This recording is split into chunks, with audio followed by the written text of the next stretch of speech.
share that as of 3 o'clock, only 312,000 customers remain without power in Houston. So we have restored 66% of the people who experienced an outage following Thursday's severe weather event. And we expect that by tonight, we will have restored 80% of those who experienced an outage following Thursday's severe weather event.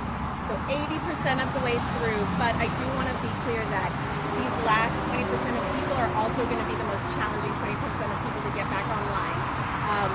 We are still seeing extensive damage to the system. I don't know if you can see right behind us, there are these huge transmission towers that I'm sure everybody's seen images of them bent over, and we have worked around the clock. We have had crews coming on, taking shifts to get these towers back up and stable, but this is just the beginning of this work to get the circuits back on, to get transformers repaired, to get poles replaced. So we are continuing to work on restoration efforts, but 80% of the people who have been out since, or who experienced an outage following the event on Thursday should be out by tonight. That is what the company is aiming for. Now, is there a chance we go and continue through Wednesday? I know the goal is Wednesday, everyone's power back on. Is that still the timeline we're hoping for? That is the timeline we're hoping for, but I do want to make sure that when we say Wednesday, everyone will be restored, we're talking about the people who can receive power, the people that we can deliver power to. And there are going to be some people by Wednesday that we can't deliver power to because they have damage to customer-owned equipment, like their weatherhead. For people who don't know, your weatherhead is the point at which power enters your home. It is usually through a pipe on the side of a building, and if your weatherhead is damaged, it is not safe for us to re-energize your home or your business. And so licensed electrician will need to come out, inspect, make repairs before we are able to turn your power back on.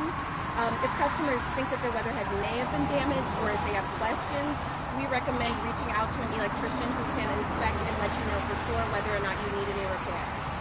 But there are, just like our system has experienced extensive damage, there has been extensive damage to customer-owned equipment as well. And so as we are inspecting and making repairs, we urge people to inspect their own customer-owned equipment and to make repairs if necessary.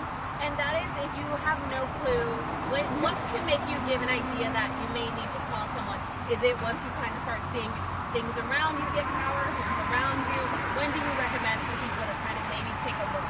I mean, I would actually recommend that people who are suspicious go look at their weatherhead. If you're not sure where your weatherhead is, we have information about it on our website at CenterPointEnergy.com. You can also Google weatherhead. There's lots of helpful information. But go look at your weatherhead. If you can see on visual inspection any damage, reach out to an electrician. And yeah, if the people around you are restored and you are not, there is a chance that your home or your business is being served by another circuit, but there is also a chance that it is an issue with your equipment. So reach out to a licensed electrician who can take a look at things and let you know for sure whether or not your home is able to safely receive power. And I know you said the 20% left, right, that you're hoping 80% tonight, is going to be the most challenging. For those, just a reminder, what makes that 20% really challenging to get it back on? I know these towers are an example. These towers are an example. Things like extensive damage to the system. Places where we don't just have issues with larger scale, like circuits, but where specific transformers or even the lines between transmission poles have been damaged.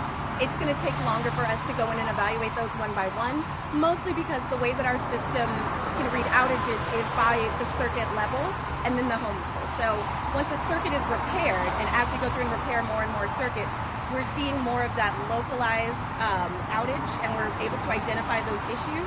But over time, as we make repairs, we will have more and more of a clear idea of what the exact problem is and how long it will take to repair.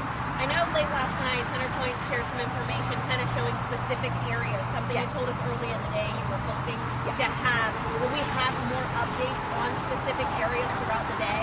Yes, maybe not throughout the day, but we are working on more granular updates.